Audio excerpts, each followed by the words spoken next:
Hey, what is up everybody? It's Animac here for AnimeUproar, and welcome to another episode of crazy anime theories that actually make sense.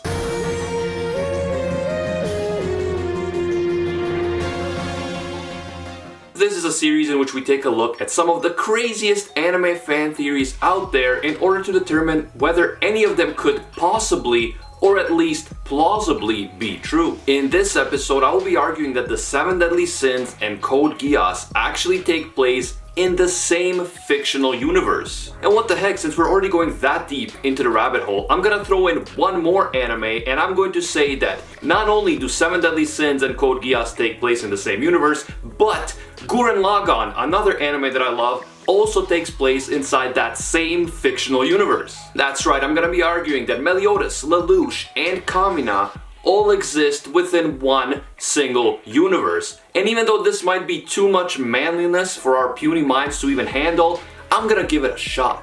As always, these crazy theory videos are made for fun, and of course, I don't expect theories like these to ever be confirmed officially. After all, we're talking about 3 series that are made by 3 different creators. So what are the odds of all 3 of them coming together and saying, yeah, that one random guy on YouTube was totally right? But no matter what I say, I'm sure we're still gonna get a bunch of triggered comments down below, so bring it on. If you think that this is a fun concept for a video series, you can do the whole like and subscribe thing. And if you want to give me suggestions for crazy anime theories that I can cover in the future, be sure to follow us on Twitter and Instagram at AnimeUproar and reply to the linked thread. You can find the direct link to the relevant thread in the description and also down in the pinned comment. And now, ladies and gentlemen, let's get into it. Now, the first obvious connection between the 7 Deadly Sins and Code Geass is of course Britannia. In our own world, Britannia was the name that the ancient Romans used for Great Britain and later for their own province of Britannia after they conquered parts of the island around the year 43 AD. The 7 Deadly Sins story takes place in a land known as Britannia that looks very much like Great Britain and Ireland. And in Code Geass, Japan is invaded by the Holy Britannian Empire, a global superpower that originated in Great Britain. Although in the world of Code Geass, Rome never succeeded in colonizing Britain, so the Britons developed as a unique and independent people before eventually forming the Holy Britannian Empire. And since Great Britain plays a major role in both of these series, the lore and mythology of Britain, including Arthurian legend, plays a crucial part in both Code Geass and the 7 Deadly Sins. Many character names and the names of cities and kingdoms in the 7 Deadly Sins come directly from Arthurian legend. From Merlin, Meliodas, Escanor, Gother, and Bon to Arthur, Pendragon, the Kingdom of Camelot, and the legendary sword Excalibur. In Code Geass, we also find many direct references to Arthurian legend, from the name of the Britannian imperial capital, which is Pendragon, to Suzaku's nightmare frame Lancelot, and of course to the Knights of the Round, a reference to the Knights of the Round Table in Arthurian legend. Now, the normie explanation for these commonalities would be that both of these series were independently inspired by the history of Great Britain and by Arthurian legend, so that is the only reason why they have so many things in common.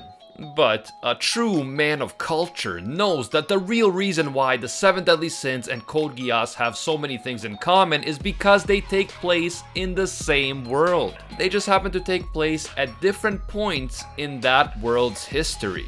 To be brief, the 7 Deadly Sins story is taking place in the ancient history of that world, thousands of years before the events of Code Geass. While Code Geass is taking place at a time that is much closer to our own modern world, although their technology is even more advanced than ours.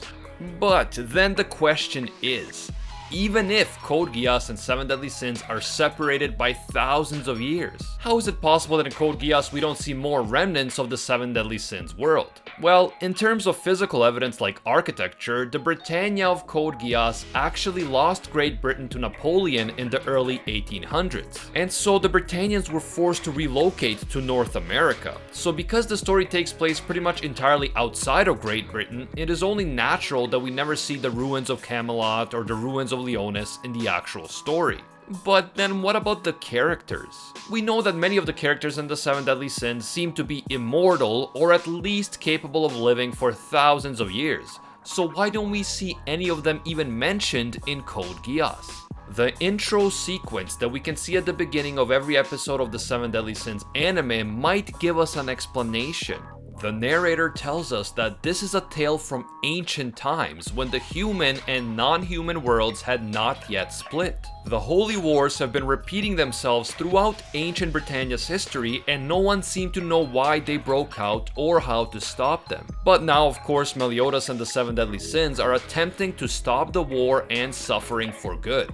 This intro implies that at some point in the future, the human realm is likely going to be separated from the other realms. Perhaps the only way to stop these holy wars from occurring in the future will be to use incredibly powerful magic to seal away the different clans within their own separate realms, where they can all exist peacefully without killing each other. So, perhaps the reason why we don't see the giants or the fairies or the demons in Code Geass is because they all now exist in completely separate realms, even though they once existed in the same world many years ago. However, even though the world of Code Geass features futuristic technology like nightmare frames, there is still something very similar to magic in this world, and that is of course the power of Geass. Geass powers are obviously not the same as the magical abilities that we see in the Seven Deadly Sins, but there are striking similarities between certain magical spells in Seven Deadly Sins and certain Geass powers. For example, we know that immortality exists in the Seven Deadly Sins, and it is possessed in different ways by characters like Bon, who drank from the Fountain of Youth, and Meliodas, who was cursed to keep coming back to life. And of course, in Code Geass, a being who obtains Code also becomes effectively immortal. Much like Bon, a person with Code will not age, and their wounds will heal instantly. The very origin of the word Geass comes from Irish mythology, so again the British Isles connection, and in Irish mythology a Geass can be both a curse and a blessing, and of course we have both curses and blessings in the Seven Deadly Sins. More comparisons between Geass Powers and Seven Deadly Sins abilities include Marianne's Geass, which allows her to possess the body of someone else, and the ability of the Goddess clan to possess the bodies of other creatures. Lelouch's Geass, and also the Geass of Clara Lanfranc from the Oz the Reflection manga, allows them to control the bodies of other people in various ways. And of course, Cusack's ability Resonant allows him to do a similar thing to Arthur. Emperor Charles's Geass allows him to rewrite the memories of other people, and of course Gother and the original Gother have the ability called Invasion, which can rewrite and manipulate memories. Lorenzo Il Soresi from the Renya of the Darkness manga has a Geass power that allows him to create illusions, and similar powers have been demonstrated in the Seven Deadly Sins as well, for example by the demon Peronia, and so on and so on.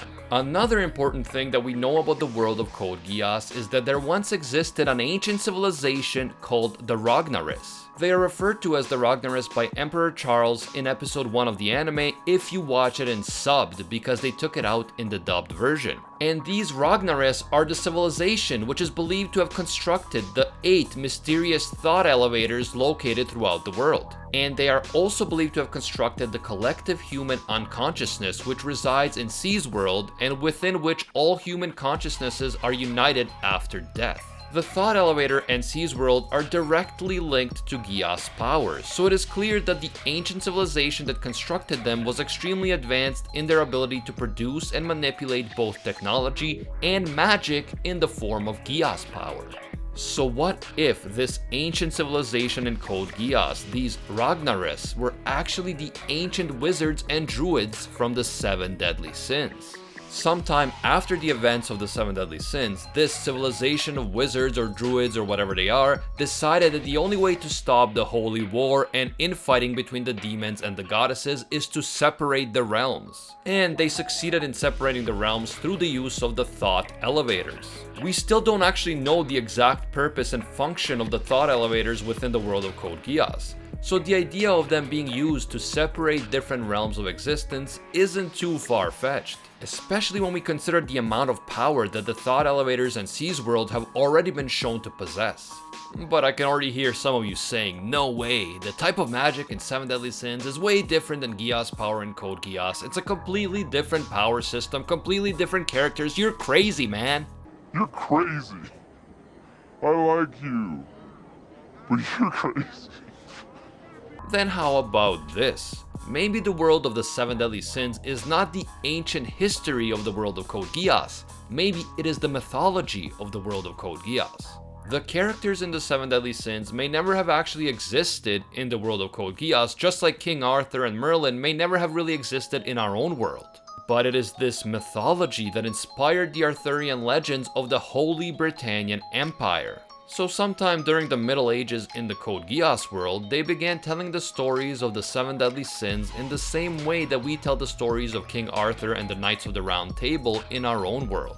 And how did these mythical stories come about in the first place? Well, they were directly inspired by Geass Powers and the advanced ancient civilization that existed long before the current events in Code Geass. But because so many centuries have passed since the ancient civilization which could use incredible magical powers known as Geass existed, the truth was slowly lost as people told and retold these magical stories from generation to generation, and what remained was a fantastical myth about Meliodas, Merlin, the Druids, the demons, and the world of the 7 Deadly Sins. All of this mythology is rooted in Geass Power, a magical ability that actually exists in their world.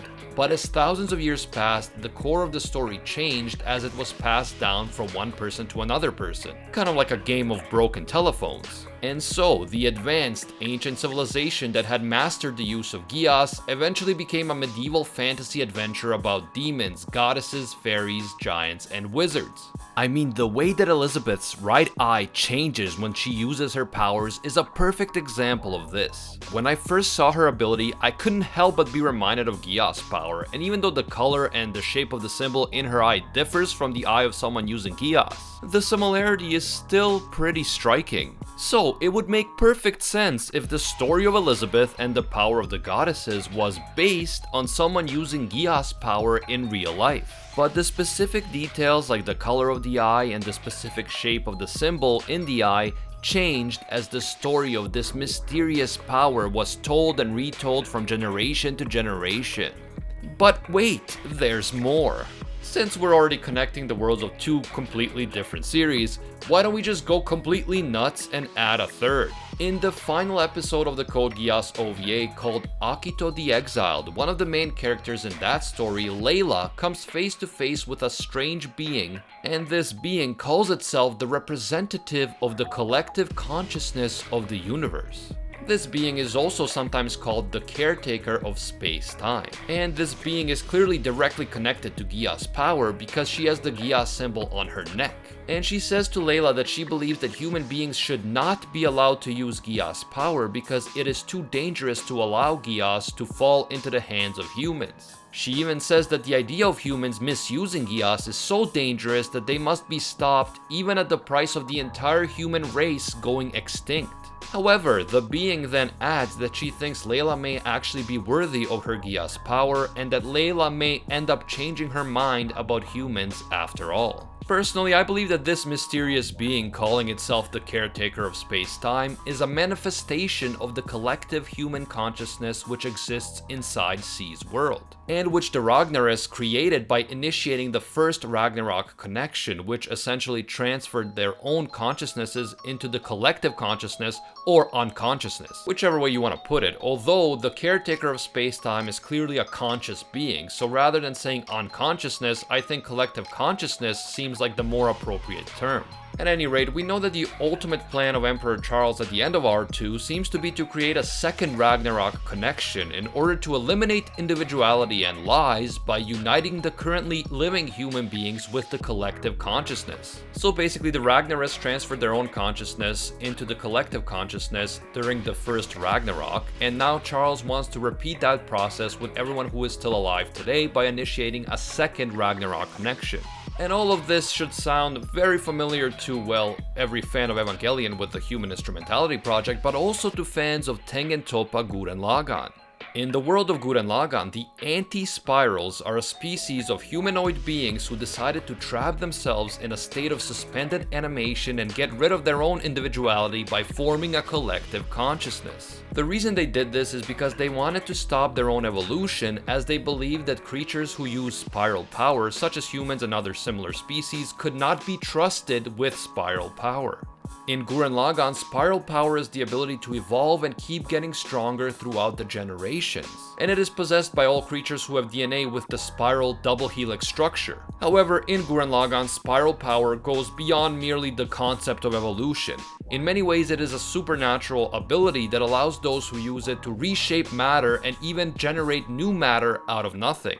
And while we're on the topic of that, it actually reminds me of Escanor's ability from the Seven Deadly Sins. Escanor's ability Sunshine allows Escanor to grow to an immense height and an immense weight during the day, and then shrink into a very tiny man at night. The anti-spirals were once themselves spiral power based creatures, but when they realized that spiral power has infinite potential to keep changing and evolving, they concluded that if the power became overused and misused, it could lead to the destruction of the entire universe. As a result, they decided to stop their own evolution, form a collective consciousness, and suppress other species who were using spiral power. Now, doesn't the anti-spiral collective consciousness from Gurren Lagann sound a lot like the representative of collective consciousness from Code Geass? The representative also did not trust humans with Geass power, just like the anti-spirals did not trust humans with spiral power. And both sides are prepared to exterminate the entire human race if that is what is required for the well-being of the universe. So, what if the true identity of the anti-spirals is the collective consciousness from Code Geass? What if the anti-spirals are the ancient Ragnares? And what if, sometime in the very distant future, humans used and manipulated Geass power in such a way that it evolved and became what we know as spiral power? At that point, the Ragnares, aka the anti-spirals, decided to act and suppress the humans before they used Geass power, aka spiral power, to destroy the universe. Interestingly enough, in Gurren Lagann, the very first villains we meet are creatures known as beastmen, artificially created beings who have mixed animal and human DNA. Because they are artificially created, they did not evolve naturally, so they do not possess spiral power, and for this reason they were used to keep the humans who possess spiral power in check.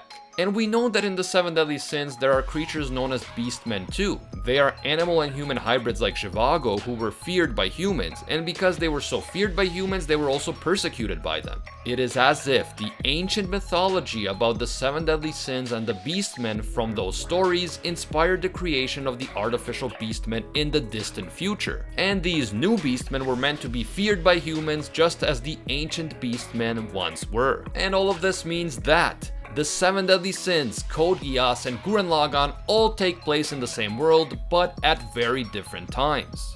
The story of the Seven Deadly Sins is either the ancient history or the mythology of this world. The story of Code Geass takes place closer to our own modern time, except they clearly have more advanced technology than we do right now. And the story of Gurren Lagann takes place in the very distant future after the power of Geass evolves into spiral power, and the collective consciousness from Code Geass, also known as the anti-spirals in Gurren Lagann, finally make their move to stop humans and other similar creatures from abusing this power and destroying the whole universe in the process.